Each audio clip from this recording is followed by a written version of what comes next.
Blessings of the Witches Lent upon you, my sweet witchy nibblings. Are you ready for some subversive reflection? Some embracing of your naughty powers? Let's do this thing.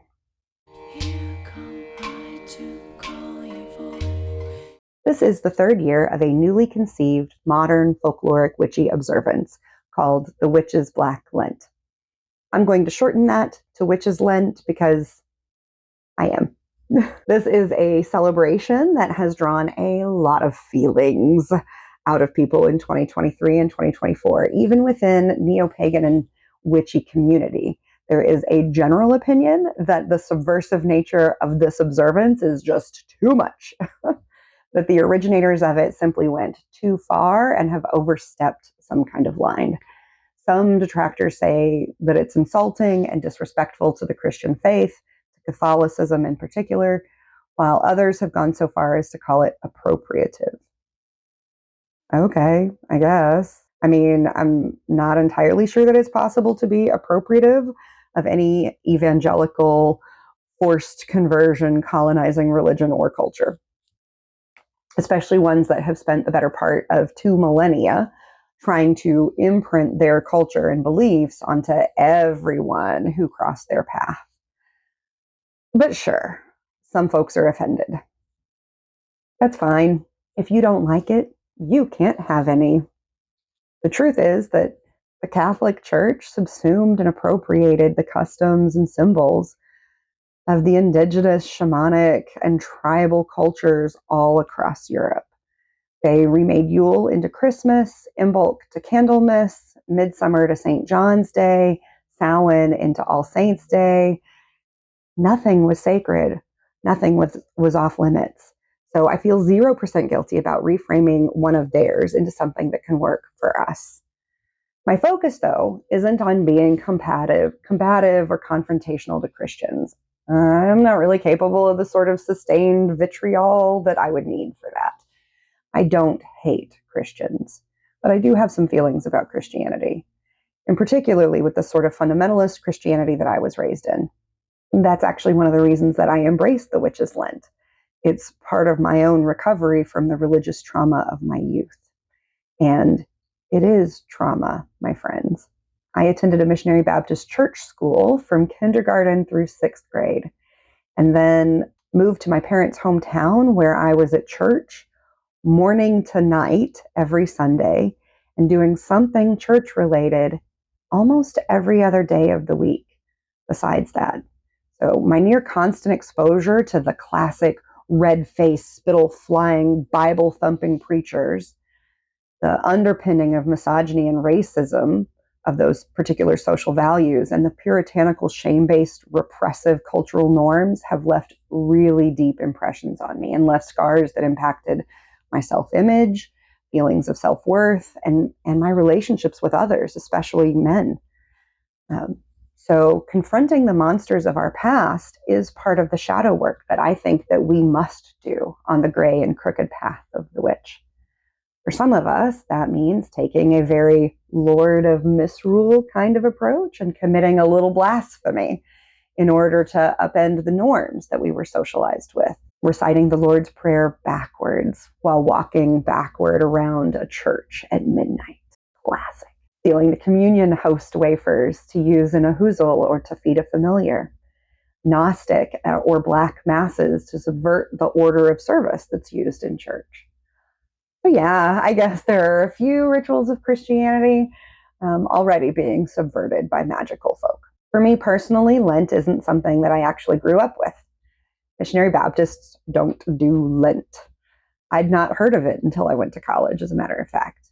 But there are actually some things I quite like about Lent, things that I do in my own practice already. For instance, there's a ritualized fasting component, as well as a meditative or reflective demeanor that one assumes during this period. And you see these things in all religions, actually. I think it's one of the things that most religions seem to do, actually, which means that this fasting and reflection may be a universal truth or key to unlocking some of the potential of the human spirit, part of the path to enlightenment that underpins most human spirituality.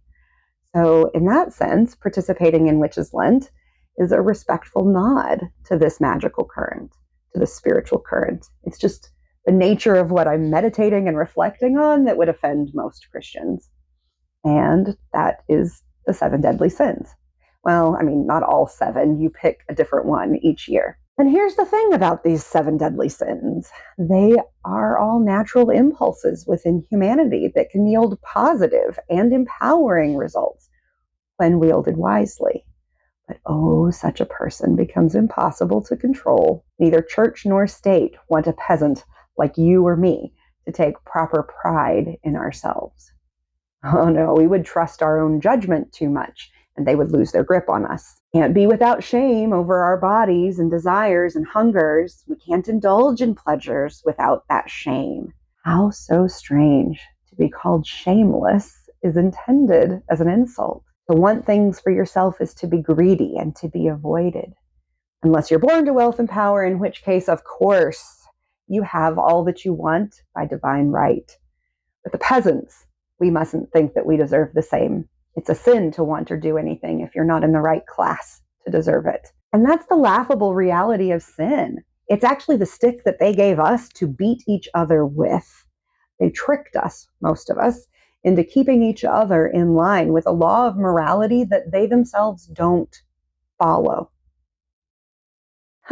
Hey, did you ever notice the connection between the 7 dwarfs and the 7 deadly sins? Yeah, weird. Oh, and the connection between the sins and the classical planets? Yep, right? So once you have that connection, you basically land right inside your classical 777 style table of correspondences, which, by the way, makes it so much easier to figure out spell and ritual components when you're working with one of these sins. Nifty, huh? You're welcome. Which sin did I pick for 2025? Pride. Ooh, yeah, wow, I have feelings. Okay, so first personal observation of this year's Witches Lent. Talking about embracing any of these sins feels very vulnerable for me. Like a taboo is tugging at me, screaming, "You can't say that. What will people think?" And it's weird because right up until the reveal, my brain kept flipping through all of the options. Like until I committed, I kept going, no, we can't say that. They'll think we're selfish or lazy or mean or stuck up or delusional, crazy, whatever. It's like it feels perfectly safe to engage with the sin privately, but as soon as sharing it became seen by others, the programming kicked in and screamed, "It's not safe, don't do that." Yeah, okay, so pride. I originally thought I'd go with wrath because I'm legit angry about so much right now, but I decided against it. I can't focus on my anger long without it burning out parts of my life that I love. I'm like baby Drew Barrymore in Firestarter. The anger just burns through everything and leaves destruction in its wake. And here's where my second impulse kicked in, and that was to go with lust. Again, it is my favorite of all the sins. And while wrath might threaten to burn me up and burn me out, lust has a different promise. It's more of, okay, yeah, it also burns through everything, but in a pleasurable and transformative way, in my experience. In the past, it too was capable of burning everything down, but I'm more like a phoenix in those flames. My friends, I am not trying to flirt with you. I promised myself when I started this channel that I would not play on my sexuality as clickbait. That's a tool I've definitely used in my past, and I don't think that there's anything shameful or wrong with that. But it also comes with some really gnarly side effects that I think you can only truly appreciate if you've lived them. Things like unwanted attention, because sexiness is perceived as an invitation for attention, and more. Being judged as dirty, solicitous, unselective, unscrupulous, unintelligent, manipulative. Second guessing your professional and personal accomplishments and doubting your own self-worth when you glimpse yourself and the people in your orbit through the puritanical lens used by so many, especially here in the States. But because I've worked with lust the last 2 years, I think I'd actually prefer doing something a little bit different this year. So I chose pride. Actually, I chose pride for a couple of reasons. One of my thoughts on that topic is that I was taught that pride is the parent of the other sins. Pride is the gateway that those other sins pass through into our lives. Pride begets the other sins. And also, pride is the most closely linked to Lucifer in the religion of my youth.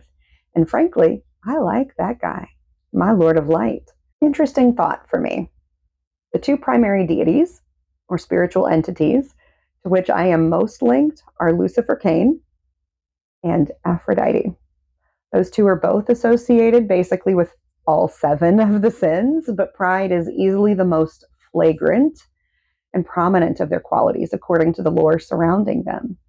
They've got other associations as well. Most notably, they're both closely connected to the lore of the planet Venus, which was anciently called the morning and evening star, and is the celestial body whose course through the heavens gives us the story of a descent into the underworld or infernal realms, followed by a return or a resurrection. There was a kickoff live stream on February 26th with Jasmyne Ambrosia, Trish from BeanBagHagWag, Abby the Witch, Lennon Smith, and myself. If you haven't watched that video, I highly recommend it. It's over on Jasmyne's channel. We all talk a little bit about our experiences with the Witches Lent, which sin we're working with this year, and some insights that we've had in past years. I was personally very inspired by the ideas and insights of those witches, and I jotted down several threads that I intend to pull on during this Lenten tide. So this Lent, I'm going to work with, I think, a cadre of prideful spirits. I've mentioned Lucifer and Aphrodite, but I'm also looking at a few others. Jasmyne put out a sort of weekly challenge list for themes or activities to do each week of Witches Lent. And I'm actually planning on trying to do a second video each week specifically focused on Lent and the work that I'm doing. I've also considered doing a series of Sunday Sin Day videos, which I might do as shorts, exploring the benefits and blessings of each of the 7 deadly sins.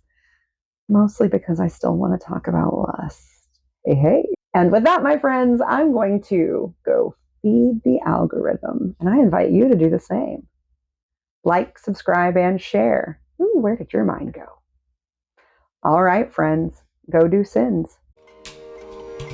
As I do will, so